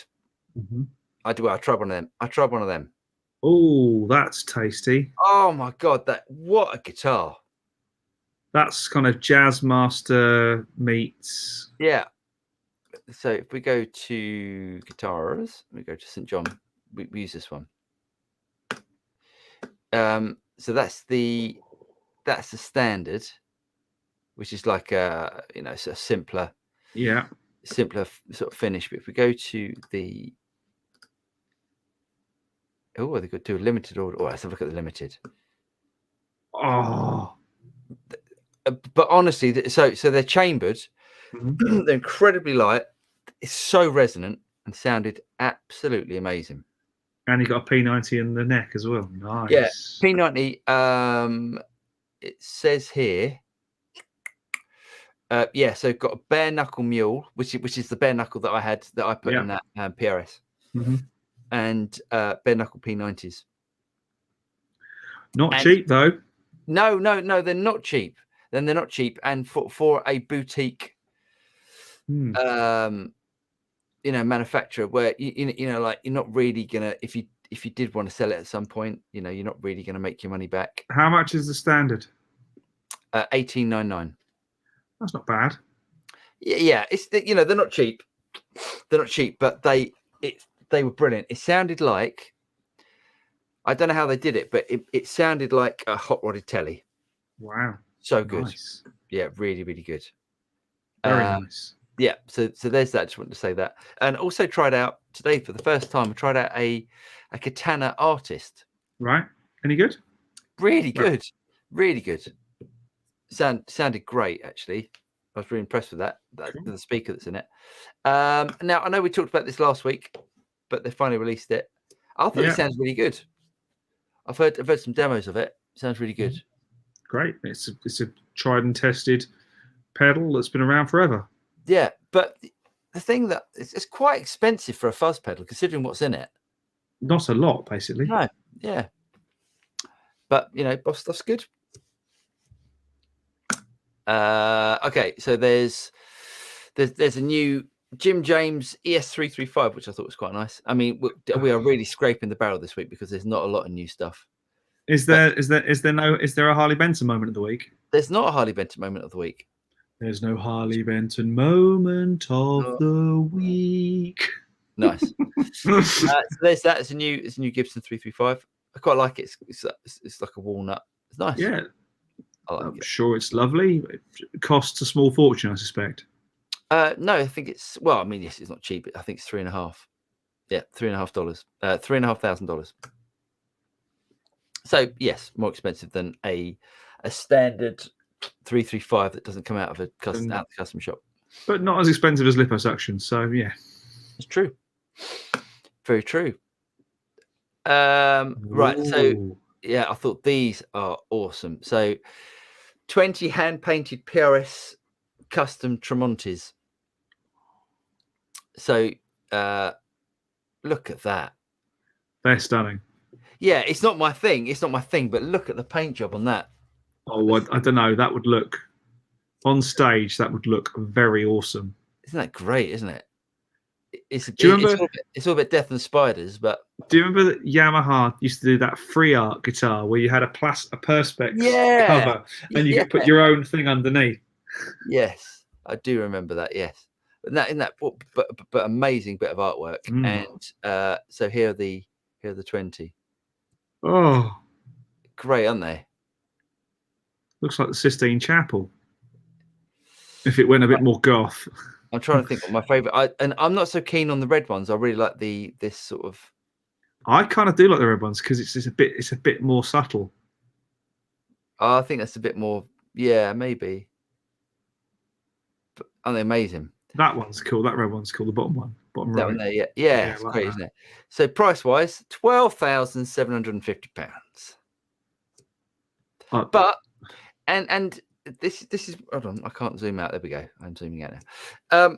This is happening more and more where companies are releasing these really limited run sort of custom guitars, and it sort of started, or I think it started with the Gibson Billy Gibbons. And you could pick them up. When they came out, they weren't horrendous, but now they are horrendous, like price wise. That's a lot of money, though, for a guitar. That is a lot of money. It's a lot of money, but I've got a feeling that's an investment. Yes, possibly. Richard Fortis signature models from Gretsch, which I thought was quite interesting. Yeah, I just look at those and go, it's a 335 with a slightly dodgy headstock. Yeah. I hear you, yeah, but that's the Gretsch. I can't forget what model that is. It's not Izzy Stradlin, is it? To me, Guns N' Roses is Slash, Izzy, Duff, Axl, Steven Adler. He's a far better guitar player than Izzy Stradlin. I didn't say he wasn't, but when someone says, "I'm from Guns N' Roses," it's like, I know.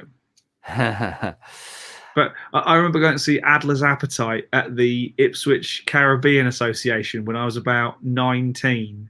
Wow. And it's not a big venue either. And he came on and everyone was the place went berserk. It's the first time I've ever been in a proper full-on riot in front of a band. Was he clean at the time? Absolutely off his box. Yes, that's the problem, isn't it? And yeah, so that's really it from the gear of the week. But as someone brought up earlier,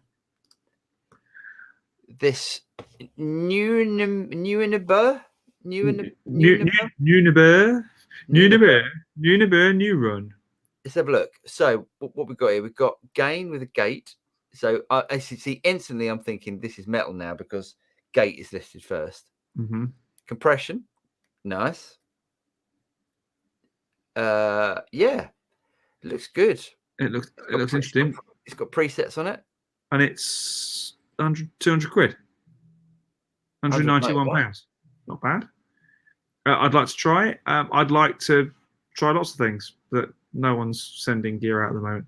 Oh, Sean Tubbs has done a video on it. All right. Interesting. Yeah, I'd like to hear that then. He's a great player. Indeed. What a player. Anyway, that's me done. Are we done? I'm signing out. Wow. Okay, let's get back to the questions because we have enough to sink a battleship, as is usually the case. Here we go. Yeah. David says, have you guys looked at the JHS 9-way pack rat? I quite fancied one, but I thought it was really expensive. I think it's 230 quid for a pedal. And I know that the thing about these sort of pedals are, what tends to happen is you like one of the sounds and then you stick it on that. You don't tend to sort of go through the different 9 sounds. So I think, and the sounds are really, they're not like a million miles away from each other. It's still a rat pedal. I think my take on buying pedals is a bit different to yours.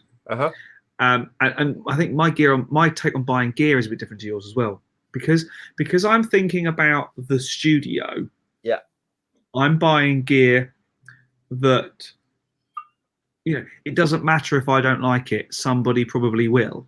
Yeah, like guitars, they are obviously it's all my gear, it's all stuff I like, but I don't go, just because I don't use that, I haven't used it in a little while, I don't go, right, I'm getting rid of it, because a point in time will come when someone will pick it up and it'll be the moment of inspiration that takes them off in a new direction for a song.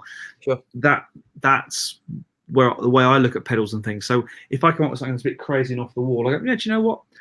Keep it. It can stay. It's about giving people as many flavors and options as possible for them to dial in that magic tone at that moment. I'm not someone who, I do normally for a lead guitar line, I will take a clean DI as a just in case. But if it's a me thing, I probably won't bother. But I like having lots of variation and stuff that I don't necessarily have to like it for it to stay. Nice. If that makes sense. Yep. Makes sense. Pez, super chat. How many pints would you get in your area for $17.99? That would get you 10 pints of frothy goodness here in Prague. That will probably get you. Well, what's a pint? $4.50 these days. If not a fiver. I'd say it's a fiver, isn't it? If you're lucky, you might get 4 pints. You might in a spoons, you'll get 4 pints. Easy. Oh, easy in a spoons. In a spoon is definitely. Probably get that in a minted lamb burger. Have you got spoons in? No, of course you haven't. How dare you? No, we haven't either. We haven't got spoons in. I'm actually going out next week. I'm going out for the first time in Dunmow with the lads for a curry. I haven't been out with the lads for eternity.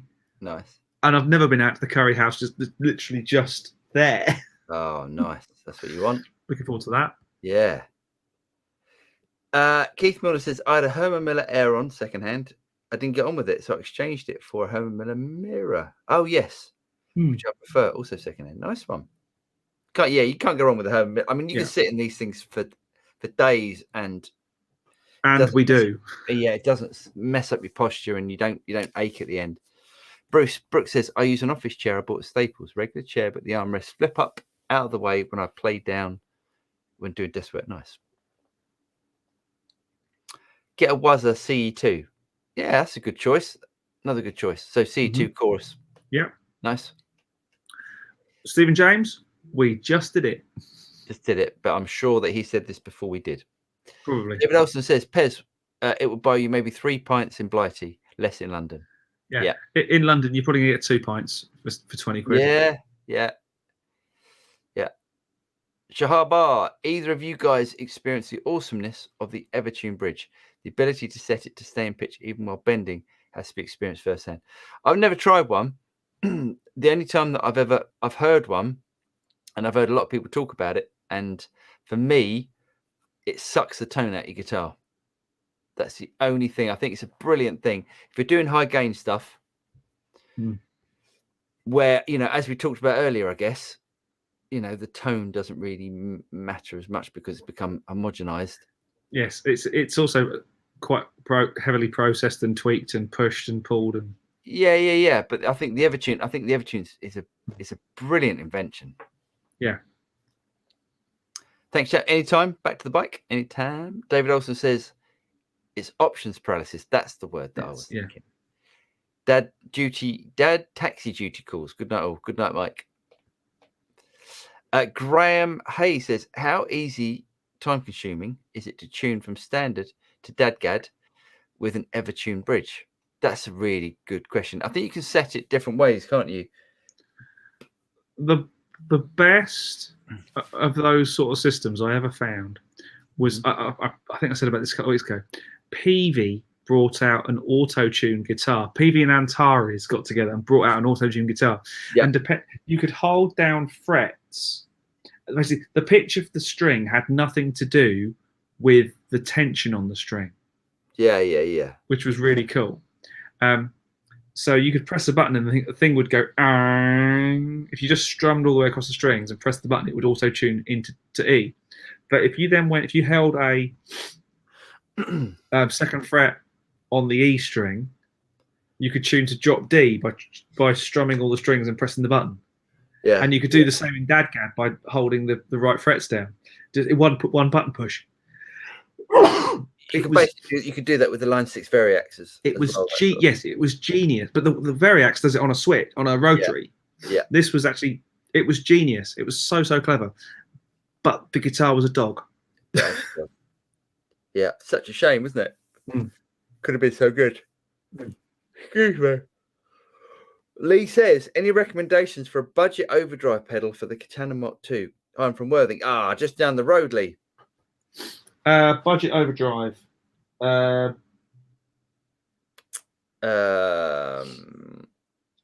Spark booster. I think he wants more of an overdrive than a boost. It's got quite a lot of grit on it. Isn't Lee the one with the Laney? I think so. I think cool.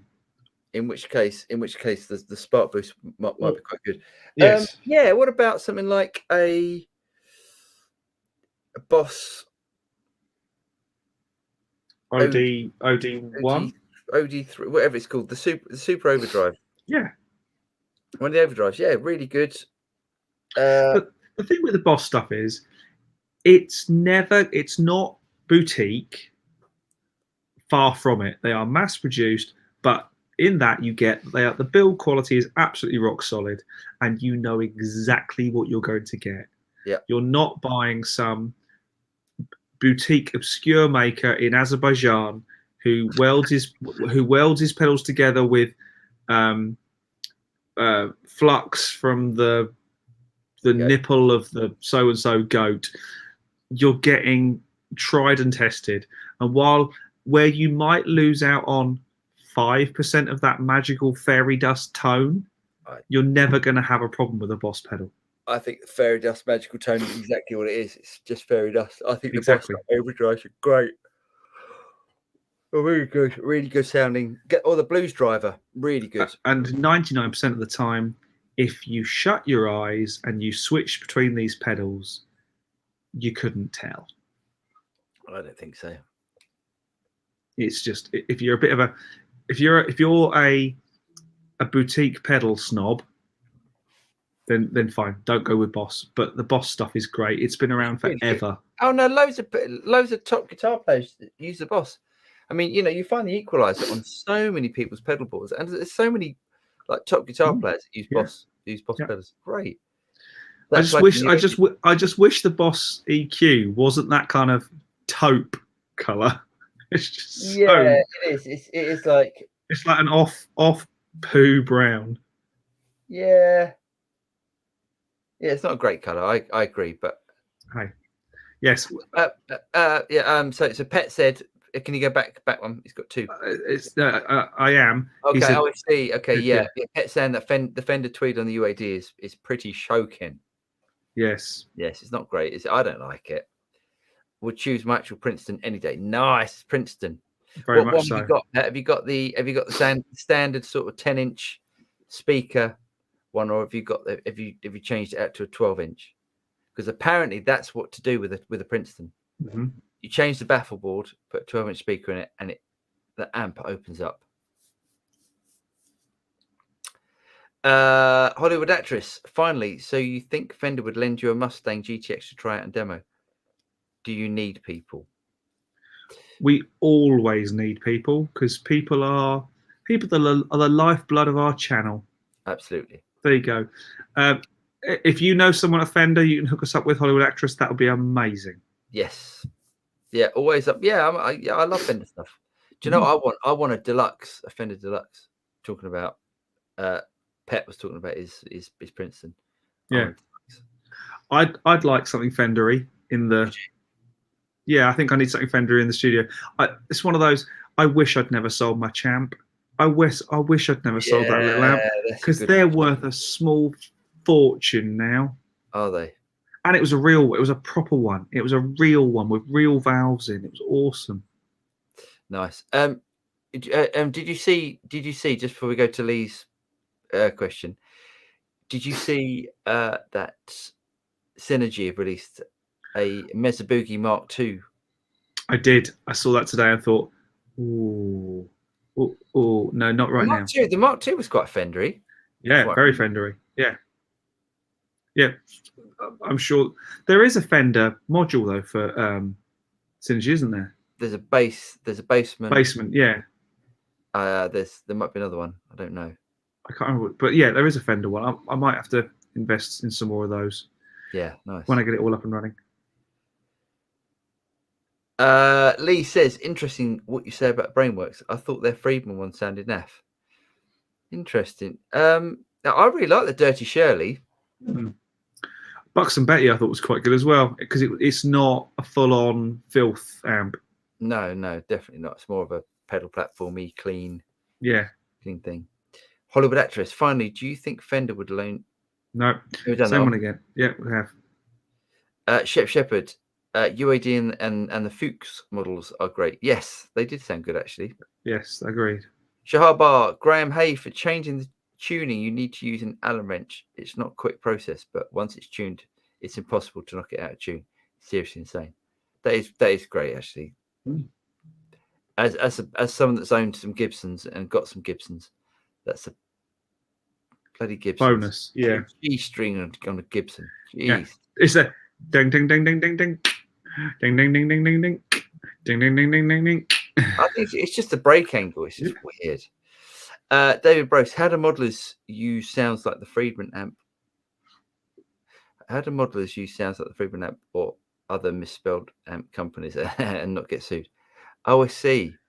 So yeah, it's basically you could have a Friedman would be Friedman or Finder. Sheriff. It's one of my favourite ones. Sheriff amps. Why is that free? Marshall. Oh, I see. Yes. Yeah. Orange, I've seen orange tangerine. Tangerine. Yeah. It's a kind of gentleman's agreement. I think. I don't think you can't put the words boogie on a thing, but you could put bogey on an amp. Tread plate is another one. Yes. I've done all sorts of crazy ones, because obviously when I'm demoing, I could never show the amp names. You would actually call them what they're supposed to be. I'd call them something vaguely clever. I think I had one called Gimme More. It was my Gary Moore tone. Yeah. Shocking. I had a Fender C-Lux. A Finder C-Lux as a Fender Deluxe, but a Finder C-Lux. Yeah. Anyway, I think it's one of those things. They just don't do it. Yeah. Hollywood actress says, Paul, for your 335, check out Luthier Sam Deeks on YouTube. He's amazing, but not local to you. He's Devon way. But you could talk to him and send your guitar. He is honest, and he will give you his opinion. Yeah, nice one. I think the Plek machine might be the next port of call. It's all right. I mean, it's nearly perfect. It's just a couple of frets. Just they've got a tiny little buzz on them, and it's bugging me. Just a tiny. It's more or less sorted, and most people wouldn't even notice. It's just me being anal. But thank you. Yeah, thanks for the tip. Lee Will says, walked into well-known guitar shops specifically to buy Gibson SG. The guy talked me out of it as basically I'm paying a fortune because of the brand name. Thoughts? I don't think a guitar. I don't think the guy should have done that. No, nor do I. I don't think it's the guitar shop's job to manage your expectations. It's to give you the options, but talking you out of something. Lee, it sounds to me, and I could be wrong, that you might have what's referred to as buyer's remorse. That what you actually wish you'd done is bought the SG with the Gibson headstock. I could be wrong. We don't know what guitar you bought in place of it. It might be amazing. Some of those Yamaha SGs I remember were absolutely incredible, even though they looked a bit weird, but great guitars. Good but heavy. Good but heavy. Phil X had his own signature one for a while, and that was a beautiful guitar. Yamaha? Yeah. Because Felix has got a. I can't remember his endorsed. Oh, this was years ago. This German company. This was a long time ago. Oh, interesting. Great, beautiful guitar. Yeah. Really good. Yeah. Just to go back to Lee. I think if if you want a Gibson, just get what you want. Get what you want. Don't let someone, I don't want to be nasty, but if a guy's working in a guitar shop, he might be. I don't know. Maybe. No, I'm not even going to say anything. No, just get what you want. Get what you want. Don't mention kickbacks. Yeah, well, yeah, I wasn't even thinking of that, but that's very true. New neighbor. I don't know. Probably. Not sure where that came from. I think we're talking about fences, but maybe not. I don't know. Oh, okay. Lee Abraham says, Paul, I've heard you say that you sell things on if you don't use it. Do you ever find that you rebuy the same thing a little while later? I've done it a few times and then sold them again. I can think of two things. A Kemper. I've had two Kempers. Mm-hmm. At least two Kempers.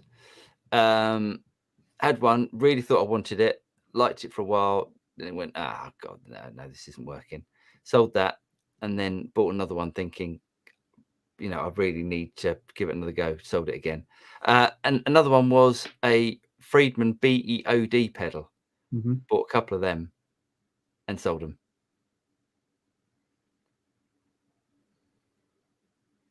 Pez, okay, yeah, Pez was talking to Dave. Okay, Happy Me says, "Good evening, chaps. Not sure if this question is relevant, but have either of you done a test on the Boss standalone pedals compared to the simulated pedals in the Boss GT1000?"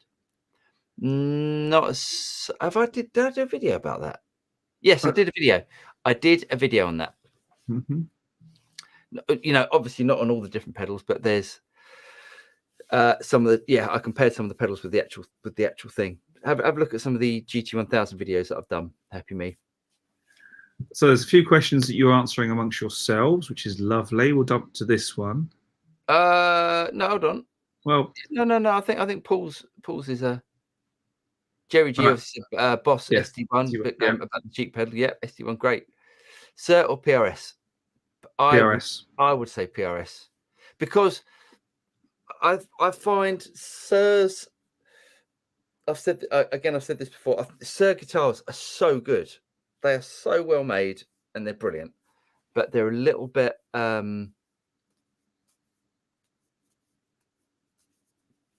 They're just a bit soulless.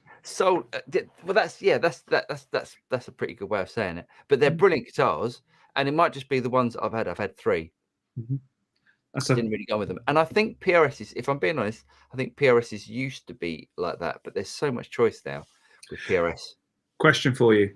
Yours. The Mark Knopfler guitar of the 90s. What was that? That one beautiful. The Pencer, sir. It was a Pencer, wasn't it? Pencer, sir. So I can't remember who Pencer was. He used to own a guitar shop in New York, I think. And John Sir used to work in that guitar shop making guitars. They were called Pencer Sirs. And now Sir have just released that model again. Yes. But they've done it with the Floyd Rose. I could never understand why Mark Knopfler had a guitar with the Floyd Rose on it. It was probably blocked off. It was probably I know, but it was almost like, why not just ask him to build your guitar without a Floyd Rose? Yeah. You know, you're ruining the tone of that guitar. So they now do it with the Floyd Rose and without a Floyd Rose. And interesting. So good with EMG pickups. Yeah, with the white EMGs. Oh, yeah, love that. So good. Oh yeah. Happy Me says PRS. I think I'd be PRS. I think we're PRS as well. Keith Miller, really boss. It was good enough for Prince. Yeah, absolutely. The BD2 is pretty sweet. Nice one. I'll be keeping you up, Paul. Yeah, I'm sorry. It's. I'm not getting a lot of sleep at the moment. The dog is keeping us up. Good shout, Shep. Cheap Overdrive. Yeah, Mojo, which I think the Mojo is a clone. Yes. Type thing. Was the Mojo like a blues breaker? Blues. Yeah. Yes. Highly rated pedal, actually. Great pedal, yeah. Good choice. Get one of the old ones though. Try not to get a new one. Jeff Brock, regarding the Katana Artist speaker, you can buy that G12W speaker on Amazon for 130 quid. Me and bandmate both have them in our Katana Mark 200 amps.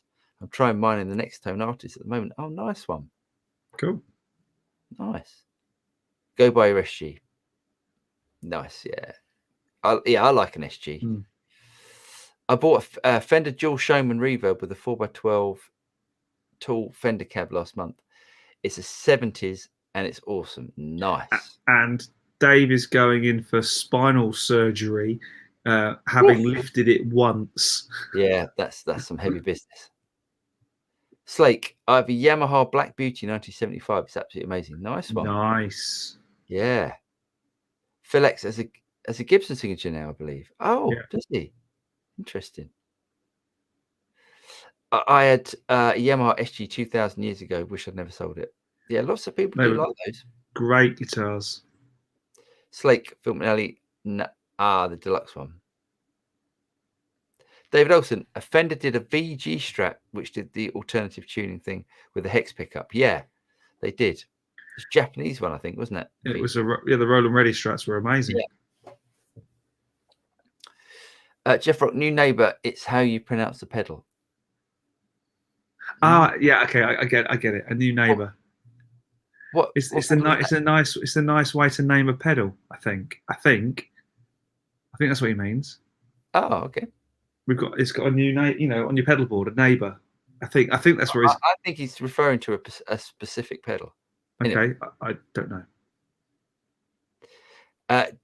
Just beautiful guitars coming out of Yamaha Custom Shop. Nice. Lee Will says, I walked out the shop with an Epiphone SG. It was a well-known guitar shop as well. Bizarre selling tactics. That is a very bizarre selling tactic, isn't it? Yeah, because you think you'd a full-on SG would probably have been a good £1,000 more, probably. Depends. Yeah, depends on but it would have been more. That's for sure. Yeah. Ryan 13. What cable do I need to use to run the stereo expand between the two Katanas? I think it's just a jack cable, isn't it? A standard mono jack cable. Yeah, standard instrument cable. The same cable you plug from your guitar into your amplifier. Yeah. That's cool. What's that? I know that. That looks like a. Oh, it's a Jackson, is it? Yeah. I think so. Nice. I like the flame on that. Lee Abraham. The reason I asked about rebuying gear is I had the new neighbor. Oh, new neighbor. Right. Okay. There we go. New neighbor pedal, new neighbor, and liked it. Then didn't like it, sold it, but now thinking I should get it again. Yeah, I try out the. Yeah, no, I mean, I'd like to try one. If you liked it, yeah. The thing is, I think it's like girlfriends, isn't it? If you split up with someone, you split up with them for a reason.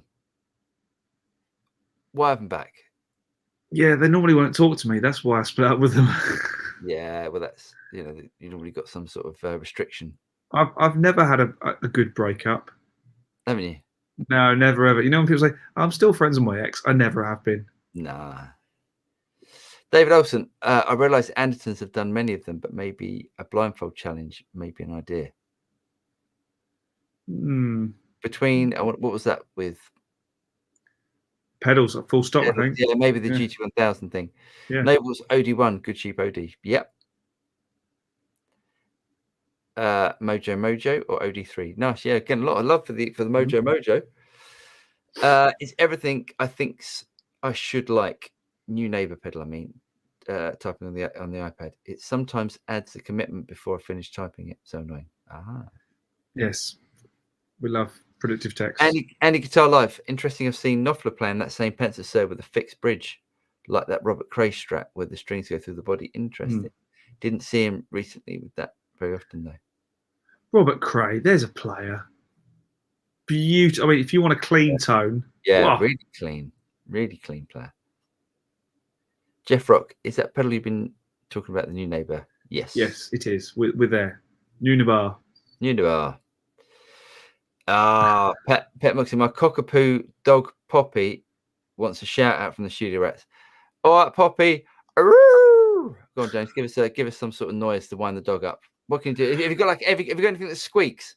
Do like a little squeaky thing? I haven't to hand. I was just gonna go. That'll do. Yes. Really enjoy these live chats. If somewhat too tired tonight to get stuck in tonight. Yeah. I know how you feel. Sorry, no, I genuinely, you know those guys who walk around the gym who can't put their arms down because their lats are so ridiculous. Yeah. I've been like that this week. Right. Because I've actually not been able to move. I reckon I've shoveled about 9.5 tons worth of soil this week. Nice. And pickaxed it all out the old-fashioned way, and had nice. Yes. Nice, anyway. Nice. Dave Bro says, Paul, is that Rose new? Is it as heavy as the old ones? It is. It's not new. No, it's 1977 with my and Rose. It does so heavy. It does weigh the same as a small moon. Yeah, it is. It's got to be. It weighs. It's like. I reckon it's like I reckon they're about 10 stone. You know that bit in the beginning of